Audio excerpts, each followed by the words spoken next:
Hello, everyone, and welcome to Sunday. Making a sandwich. Mal just wanted a grilled cheese, so I'm just doing her up a grilled cheese. I'm having the full sandwich experience.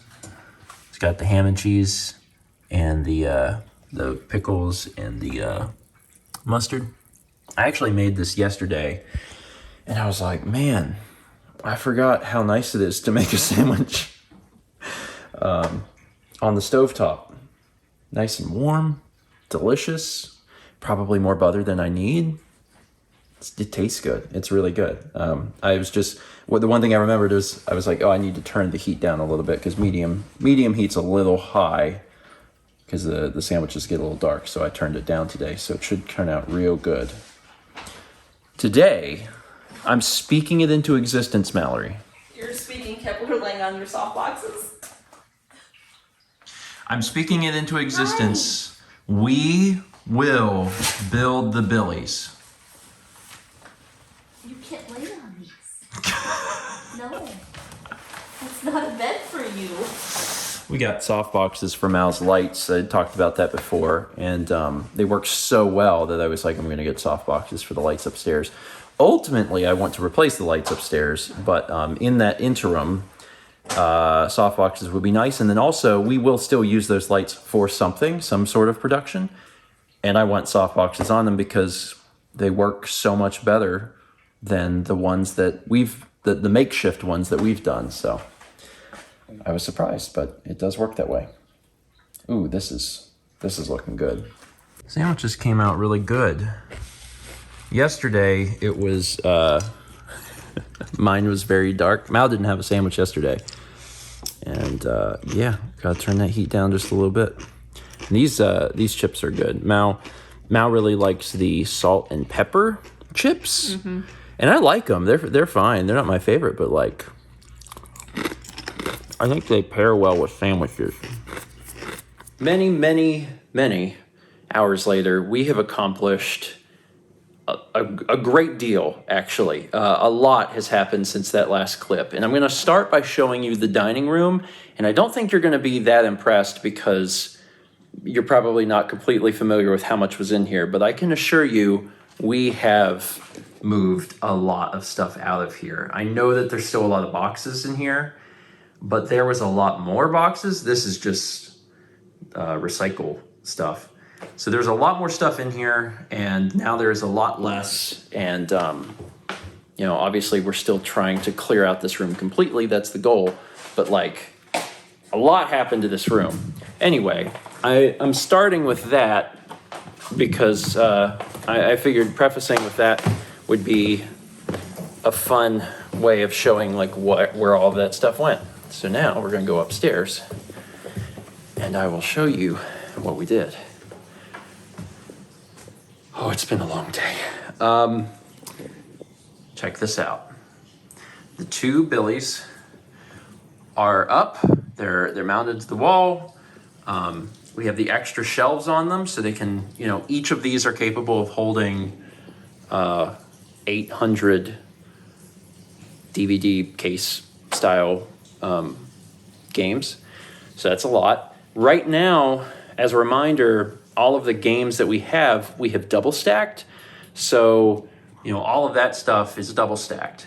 Because that's all of the GameCube games, and the only way that a single Billy can hold them all is because there's two rows of all of that stuff. So there's a lot of games just right there. There's a lot of games in my office, and it's all double stacked. This is helpful because it allows us to undouble stack some of that stuff, which can be nice when you want to get to things a little more easily. We've got Extra Life coming up, and right now all of the Wii and Wii U stuff is double stacked, which means it's kind of difficult to get to specific games, and I thought that it might be nice to undouble stack that.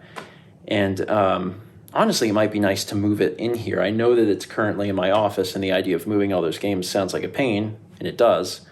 But if it was here, you'd have less far to go, because we're going to be doing Extra Life downstairs, and coming up the stairs and just grabbing the game seems easier than coming up the stairs and then coming through here and going into my office and finding it there. So I don't know. We'll decide later. But the big thing is that in addition to these two, Mal had another Billy with doors that was in her office. And that is where I have decided to put the game consoles. All our consoles are in this bookcase. Well, I guess not all of them, because technically the Switches are over there, right? And then also the PS5 is there. But besides those, every other thing is here. So there's quite a few things here. I will try to list whatever I can. I've got several consoles from Analog. So this is Analog's version of the Super Nintendo, Genesis, and NES. This is a RGB modded N64. I've got a bunch of different handhelds up here. This is a PlayStation TV, so this is the closest thing we have to a PS Vita. There's a Game Boy printer back there, since I'm not really sure. I don't know where to put that yet. Here is a Nintendo, I think that's a DS Lite. I can't remember the names of all these products. A DS Lite. This is a 3DS. This is a modded one. This is actually the one that is on long-term loan from Emil that has the capture device in it. The 3DS XLs, my original DS, PSP, Game Boy Advance, there's a Game Boy Color, an original Game Boy. And I'm actually missing a few handhelds. I'm sure that I will find them, but I know that I have another Game Boy Color, a Game Boy Advance SP. I think Mao has a Game Boy Advance SP too, and I don't know where those are. And another DS Lite, because I have a green one. Anyway, I'll find those eventually, but for now, I put all that stuff up there because I thought it was just a nice place to store it. Moving down, we have this mad machine, Genesis Model 2 with a Sega CD and a 32X, Sega Saturn. These consoles do not fit on the shelf because the shelf isn't deep enough. So I stood them up, which I believe is fine. The only one I'm not sure about is the Xbox One, because I was looking up the help file, like the support article about this, and this system cannot be used in vertical mode like Xbox 360 can, Xbox Series 1X and Series 1S, like all of those things can be used vertical, but it very explicitly says on the Xbox website, do not use this vertically. I don't plan on playing it vertically. I'm just storing it vertically. I think that's fine. If anyone knows otherwise, or if anyone knows like it is okay to store vertically, let me know, because if not, then that'll be the one system that's got to go somewhere else because it won't fit in here. But anyway, Xbox One, 360. This is a Gen 1 360. That is my original 360, and it does not have an HDMI port. So at some point, probably going to talk to Roland about getting a like one of the later model 360s that has HDMI, because that would be preferable. We have two PS2s. This is our North American model. This is the one I had from when I was young. This is a Japanese model. I don't even know if people knew that we had a Japanese PS2, but we do. One came into Player's Choice at some point. They ordered it by accident, and they were like, would you be interested in getting this? And I was like, yeah, sure, why not? So we ended up getting it. We got a PS3, a PS4, and I left enough room for the PS5. Like I said, currently it's behind the TV over there. I don't know if it's going to stay there or not, so in the event it doesn't, I left room for it to stand up. Dreamcast, original Xbox. This one, also I got little stickers on it. High school Steven, or middle school Steven? High school Steven thought that this was very cool. So he has a little atomic bomb on his Xbox. This Xbox is modded, and actually it needs to be modded because the disk drive doesn't work anymore.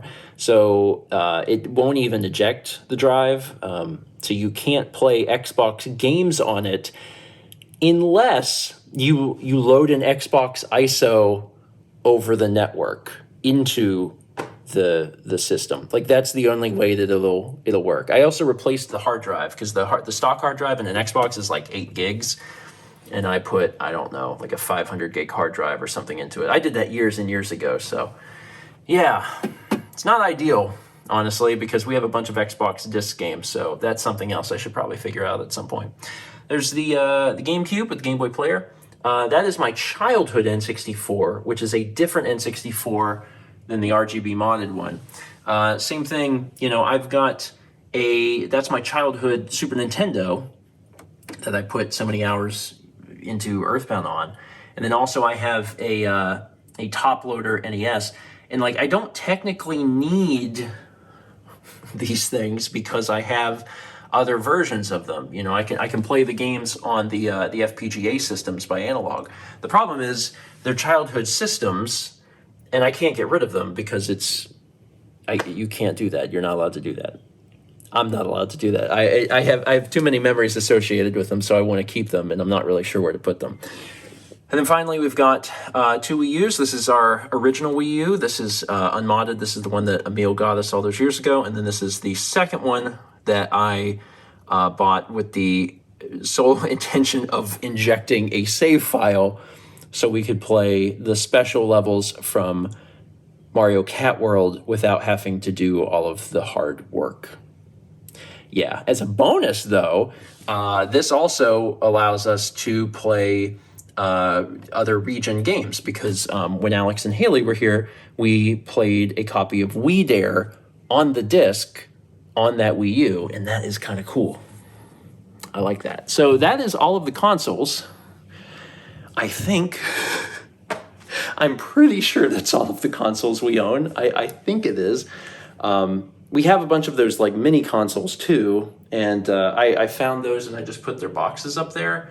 And actually, for the mini consoles, the consoles are still in there.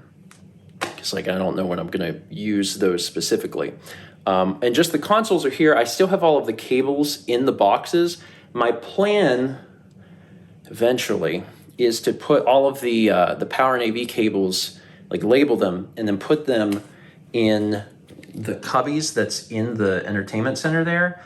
But I want to get some sort of like basket or something that goes in there. So there will be a basket that's like, you know, Sega, and it'll be all of the hookups for the Sega systems, and they'll be labeled so you'll know which one you're grabbing. Yeah, so that's something I have to think about. And this doesn't actually solve the problem of controllers. As you may expect, having all these different consoles, we have hundreds. I bet we have hundreds, at least 100. We probably have more than 200 controllers. There's just a lot of things that need controllers and have controllers, and we have literally boxes and boxes and boxes of controllers just in my office. And those got to go somewhere, and I'm not sure where yet. The way that I used to do it when we lived at the other place is I have a dresser that I just shoved all that stuff in, and like that will work, but I don't think it's probably the best solution. One thing I thought about is that we have a little bit of space here. It's not enough for another bookcase, but I was thinking about maybe getting something with really tiny drawers that could just like the ones that weren't super, super tall that would pull out, and then they would have all the controllers and stuff in there. We also have this closet, which is full of gaming, like big accessories, like the DJ Hero turntable and Donkey Kong bongos and things like that. Big things that like really won't fit elsewhere. We've put that stuff there. Coming into my office, because I've been doing my best to clean out the dining room and get everything out of there, I've just been moving stuff up here. Some of it, yes, went onto the bookcases, but the other stuff I don't have a place for, like these giant boxes of controllers, because there's just boxes and boxes of controllers everywhere. I'm not sure what I'm going to do with all that stuff yet. So in the meantime, I've just put it here in my office, and it kind of sucks because it's chunking up the office a lot. But the thing is, it won't be here forever, and that's fine. It's a work in progress. This is the dresser that I was talking about that used to have all of the controllers and stuff in it, and if I can come up with a different solution soon, then I won't bother putting stuff in here. And if I can't, then I'll probably just put stuff in here and be done with it. But I was thinking about doing something out there that had, drawers that weren't any deeper than this, because this is all that you need. If you had a dresser that all of the drawers were like this and it had, God, I don't know, like 15 or 20 of them, that would be really, really great. But, I don't know. We'll see what happens. We'll find out. Anyway, that was a mouthful. There's a lot to talk about, but a lot happened. This is stuff that's, we've really needed to do for a while, and it feels good to have it done. Having all of that extra shelf space is really nice. I mean, if we choose to do something with it for Extra Life, we can move games there, or if we want to just not have everything be so packed, being double stacked, we could spread it out, or we can collect more video games, which we always have a tendency to do. We won't be going so hog wild on games now that we're just near as a hair done with Wii U, because there's no other systems that we're like actively pursuing. But if we choose to do that at some point in the future, we have, a little bit more room, which is nice. So yeah, at some point in the somewhat near future, we will be able to play a game, and it will be as simple as, grabbing the cables from here, grabbing the console from here, and then getting the game. And I'm sure that some of you would be like, wouldn't it be easier to have all the consoles hooked up all the time? I mean, yeah, but that is a nightmare. I actually looked into that to see what kind of stuff I would need to do that. And like, that's really hard. There's a lot of stuff, because originally I was like, oh, that's what I'm going to do. And I quickly found out that was going to be really, really rough to do, because you need a lot of space to even have everything in a manner that you can get to it. You need a lot of like surge protectors and stuff to do all of that. You have to do crazy like HDMI switches and matrices to make sure it can all go somewhere. And then the worst part about it is that a lot of these consoles have wired controllers that are short. So, if all of your consoles are like over here and you're sitting over there, you can't even reach you. So the solution I came up with instead was to just take a console, sit it there on the coffee table, and then you can reach it with whatever controller there is, and then just run the cable and do it one at a time. And I think that's going to be, a much better solution. That's a lot. Okay, all right. That's it for today. Thank you so much for watching. I know this last week was busy because within the last week we had both Alex and Josh as guests, and that was fun. And we could very well have more guests in the future. The fact, I'm being realistic, right? Like the fact that Josh, kind of showed up out of the blue was exciting and fun, and who knows? That can happen again. You never know. Let's meet back tomorrow, shall we?